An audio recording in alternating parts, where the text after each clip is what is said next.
Hi, today we're going to be looking at ROSCAs and Chit funds. What is a ROSCA? What is a Chit fund?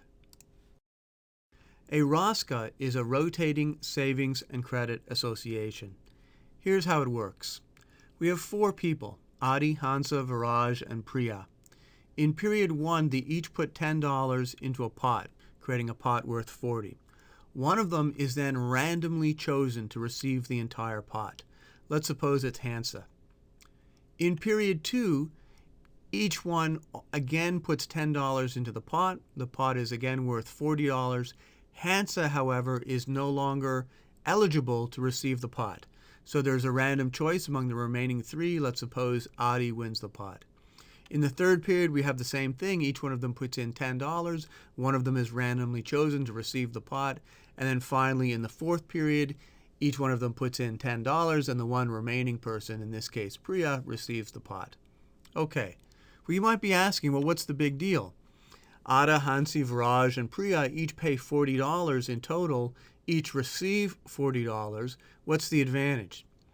Well, the advantage here is that with no ROSCA, each person saves $10 per period and spends $40 in period 4. With the ROSCA, Hansa receives $40 in period 1, 3 periods earlier. Ada receives $40 in period 2, 2 periods earlier, and Viraj receives $40 in period 3, 1 period earlier. Priya receives $40 in period 4, the same as before. So 3 of them are better off in getting the money earlier. The 4th one is at least as well off as before. In fact, in expectation, all of them are better off. So this is a Pareto optimal scheme, to use the language of economics. At least some people are better, and no one is worse off. Okay, that's a ROSCA. This is called a random ROSCA. In a random ROSCA, the person who wins the pot is chosen randomly. In an auction ROSCA, the partial pot goes to the highest bidder. Let's show how bidding works. Bidders are going to bid how much they're willing to pay for the pot. So suppose the pot is 40. Adi bids 5, Hansa bids 9, Viraj and Priya bid 0. In this case, Hansa wins the pot. She receives the $40 minus her $9 bid, or $31 in total. Hansa's $9 bid is then split equally among the other members, $3, $3, $3. Nice thing about the auction ROSCA is that it allows those who have more urgent needs to receive the funds earlier than those with less urgent needs. So again, this is a Pareto optimal improvement to a random ROSCA. Another interesting thing about these auction ROSCAs is that how much people bid, that implicitly is setting up an interest rate. It's telling us how much people are willing to pay to receive the money earlier. So it's an interest rate. And how much people are going to bid is going to be dependent, therefore, on how good their borrowing opportunities are elsewhere in the economy. What's the interest rate among money lenders or among microcredit organizations or family and friends and so forth. This means that the bidding process is actually quite complicated because it depends upon the situation elsewhere in the economy. Also, since some of the bids are going to be returned, there might be a little bit of an incentive to bid higher to get the other person to bid higher so that you get a little bit more. So it's a quite complicated auction process. And comparing theory and practice, it turns out people actually do quite well at solving these problems. ROSCAs are very common, both in history and around the world, Africa, Latin America, Asia. In several African countries, it's been estimated that 50 to 90% of the population participates in a ROSCA. In India, the indigenous term for ROSCA is Chit funds. And in addition to informal Chit funds, there are actually thousands of regulated commercial Chit funds which advertise their services. In a commercial Chit fund, a foreman organizes the fund and guarantees the pot against default in return for a commission. Often the foreman might get the first pot, for example. Organized Chit funds are more common in urban regions where people don't know each other as well as in villages. And the foreman's job is to balance membership between savers and borrowers and to make sure that no one defaults, and if someone does default, to make up for the pot. Some of the regulations require foremen to put up in advance at least one pot to have that in escrow.